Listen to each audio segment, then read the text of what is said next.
Anda kembali menyaksikan Apa Kabar Indonesia Malam, pemirsa. Dalam segmen ini kita akan membahas, kami akan hadirkan sejumlah data yang sudah kami rangkum tentunya mengenai yang pertama yang akan kami hadirkan dan nanti juga akan bisa kita bahas bersama dengan narasumber yang sudah hadir bersama saya. Ini saya perkenalkan dulu untuk Anda. Di sebelah kanan saya sudah hadir ahli hukum pidana. Ada Bang Aristo Pangaribuan. Sehat Bang Aristo? Sehat, selamat malam. Selamat malam, oke. Nah, malam semua. Ini kita sudah siapkan data nih Bang Aristo, kita akan bahas bersama-sama. Tapi pertama pemirsa, kami akan hadirkan terlebih dahulu untuk Anda di layar kaca Anda data kronologi mengenai kasus pelaporan ijazah dari Presiden ke-7 Joko Widodo. Ini kami hadirkan datanya untuk Anda pemirsa. Ini adalah kronologis perjalanan laporan Jokowi di tanggal 30 April 2025. Jokowi melalui kuasa hukumnya melaporkan sejumlah akun dan juga individu ke Polda Metro Jaya. Semuanya dimulai dari April 2025 dan berikutnya di awal Mei tahun 2025 laporan awal berisikan ada 24 link. Dan selanjutnya di tanggal 9 Mei 2025, Jokowi juga melalui kuasa hukumnya menyerahkan ijazah asli SMA dan juga S1 ke pihak Barreskrim Polri. Nah selanjutnya di tanggal 20 Mei 2025, Jokowi memenuhi panggilan Barreskrim Polri untuk memberikan klarifikasi terkait laporan dugaan ijazah palsu. Dan selanjutnya pada Juli 2025 tanggal 14 laporan Jokowi ini naik ke tahap penyidikan dan polisi juga menemukan adanya unsur pidana. Masih di bulan Juli beberapa terlapor seperti Roy Suryo dan juga Dr. Tifa ini kemudian diperiksa oleh pihak kepolisian.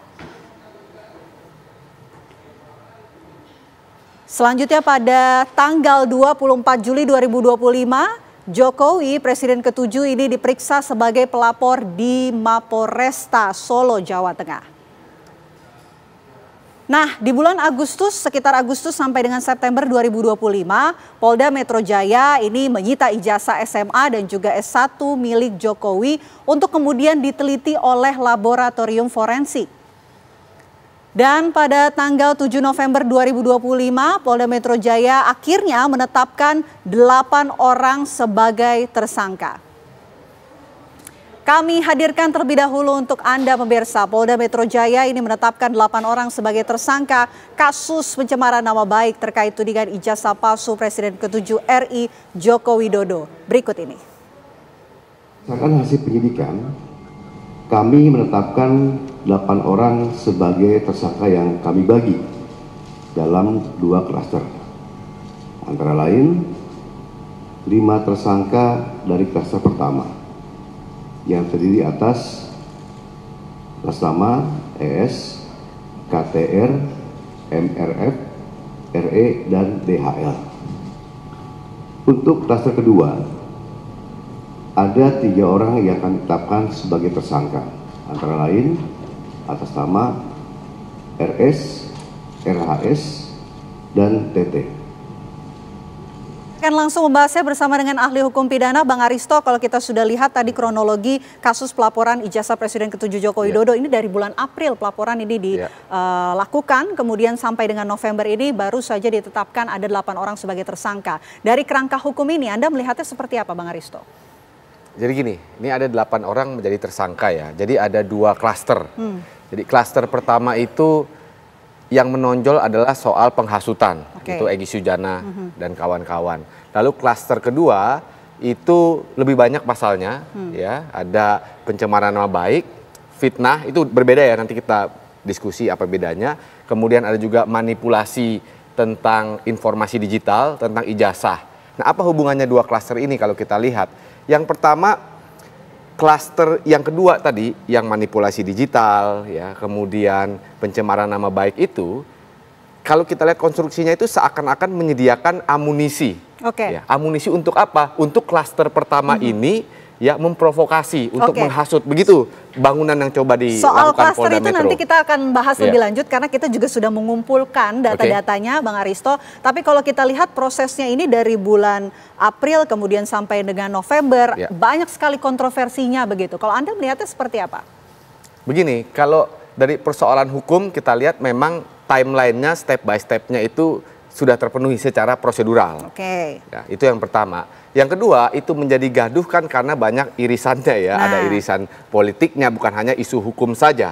Nah, yang ketiga, semakin gaduh juga karena strategi litigasi yang dilakukan oleh pihak Pak Jokowi. Apa maksudnya strategi litigasi? Pertama, strategi litigasinya itu menyerang balik juga di bulan April. Menyerang balik itu artinya melaporkan langsung ya, secara pribadi melaporkan tadi pencemaran nama baik, undang-undang ITE. Nah, itulah yang kemudian menjadi bergulir. Itu yang pertama. Yang kedua, strategi yang kedua adalah keputusan untuk tidak menampilkan atau tidak menunjukkan ijazah aslinya kepada terlapor. Itu nggak salah. Itu nggak salah. Memang tidak ada kewajiban itu. Ya, karena tadi kita lihat kewajiban itu adalah diberikan kepada polisi untuk pembuktian. Nah, tetapi strategi ini kemudian menjadi pemicu ya, pemicu kegaduhan itu. Nah, kenapa menjadi pemicu? Karena gini, saya selalu bilang, yang pertama, ini kalau kita lihat secara sederhana, Polda Metro sudah mengatakan, oh ijazah ini asli lah, sederhananya gitu ya, identik, asli. Apa? Bukti paling signifikan selain lapornya adalah otoritas UGM sudah menyatakan itu asli. Nah, artinya ada kebenaran otoritas, ada kebenaran formal yang menyatakan ijazah itu asli. Nah, kenapa? Karena kalau sudah yang mengeluarkan ijazah itu mengatakan asli, maka persoalannya itu sudah bergeser dari ijazah sebagai kertas ya menjadi ijazah sebagai substansi. Artinya betul sudah datang, sudah kuliah dan sudah lulus. Nah, itu kebenaran yang coba dibangun dari pihak Pak Jokowi melalui otoritas. Dalam hal ini otoritasnya Polri dan juga UGM. Nah, tetapi di sisi lain ada satu klaim bahwa kebenaran otoritas ini akal-akalan. Nah, ini kan yang dibangun kan dari konstruksinya Pak Roy Suryo dan kawan-kawan. Apa maksudnya akal-akalan? Nah, dia pertama coba melihat aspek ijazah itu sebagai kertas dulu, sebagai hard copy. Dibilanglah fontnya begini, kemudian dibilanglah fotonya bukan Pak Jokowi, kemudian dibilanglah kertas dan lain-lain ya, formatnya. Itu yang pertama. Yang kedua, ada juga upaya memisahkan tadi kebenaran otoritas dengan kebenaran yang asli itu. Itu strategi tadi ya. Itu strategi ya, dengan misalnya mencoba menggoyang substansinya. Apa misalnya mendatangi pembimbing skripsinya, benar nggak pernah kuliah. Nah, pertarungan dua hal inilah yang memicu tadi kontroversi ya, sehingga semakin panjang gitu ya. Semakin panjang sehingga nih kita berdiskusi nggak habis-habis nih. Nggak habis-habis waktunya. Nah, tadi Bang Aristo juga sudah menyinggung soal klaster ya. Kami akan hadirkan terlebih dahulu untuk Anda pemirsa data yang sudah kami rangkum mengenai klaster tersebut, di mana babak baru pencemaran nama baik Jokowi ada 8 orang yang ditetapkan sebagai tersangka, diantaranya Egy Sujana, Kurnia Tri Royani, M. Rizal Fadilah, Rustam Effendi dan juga Damai Hari Lubis.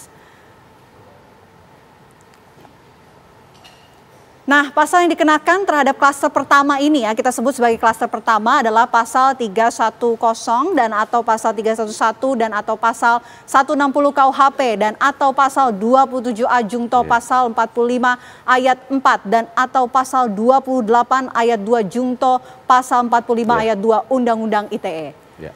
Nah, ini adalah klaster kedua. Kita sebut sebagai klaster kedua, terdiri dari Roy Suryo, Rismon Sianipar, dan juga Tifauzia Tiasuma yang ditetapkan sebagai tersangka. Terhadap 3 tersangka dalam klaster kedua ini, pasal yang dikenakan justru pasal 310 sama, pasal 311, pasal 32 ayat 1 Jungto pasal 48 ayat 1, pasal 35 Jungto pasal 51 ayat 1. Oke, kita langsung bahas bersama ahlinya nih, Bang Aristo. Ini kalau kita lihat ada perbedaan pasal nih dari 2 klaster tersebut. Kenapa berbeda? Jadi gini, tadi saya sudah menyinggung sedikit ya. Jadi yang harus di-highlight adalah klaster pertama tadi, Pak Egy Sujana dan kawan-kawan itu ada pasal 160-nya. Pasal 27 dan 28-nya sama. 27 dan 28 itu pencemaran nama baik dan berita bohong. Oke. Nah, kemudian klaster kedua itu ada tambahan juga misalnya 160. Pasal 32, 35 yang manipulasi. Nah, ini apa hubungannya?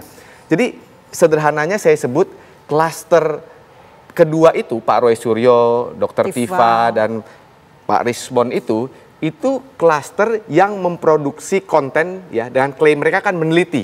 Mereka meneliti sehingga mereka membangun argumentasi bahwa ijazah itu palsu. Nah, itu dia produksi itu argumentasinya. Nah, klaster pertama ini kenapa ada pasal 160? Pasal 160 itu penghasutan. Nah, klaster pertama ini menggunakan hasil riset ya yang begitu diklaim dari klaster kedua ini untuk melakukan provokasi. Oh, ini ijazahnya palsu. Oh, ini ada rakyat Indonesia ditipu. Kira-kira sederhananya begitu. Itulah bangunan yang saya lihat coba dibangun oleh Polda Metro Jaya, ya konstruksinya, yang kemudian terefleksikan dari pasal-pasal tadi. Oke. Gitu kira-kira. Jadi hubungannya sederhananya saya ulang. Klaster kedua ini klaster peneliti. Klaster pertama ini speakernya dari hasil penelitiannya. Oke. Bang Aristo, yang menarik juga kalau kita lihat beberapa hari lalu, hari Kamis, klaster kedua tersebut sudah dipanggil, kemudian menjalani pemeriksaan dan juga tidak ditahan begitu. Bahkan mengatakan akan memanggil saksi ahli untuk meringankan. Kenapa ini bisa terjadi? Apakah ini juga masuk ke dalam strategi yang dilakukan oleh para tersangka ini? Nanti kita akan bahas usai jeda pembahasannya. Kami kembali untuk Anda pemirsa sesaat lagi, tetaplah bersama kami di Apa Kabar Indonesia Malam.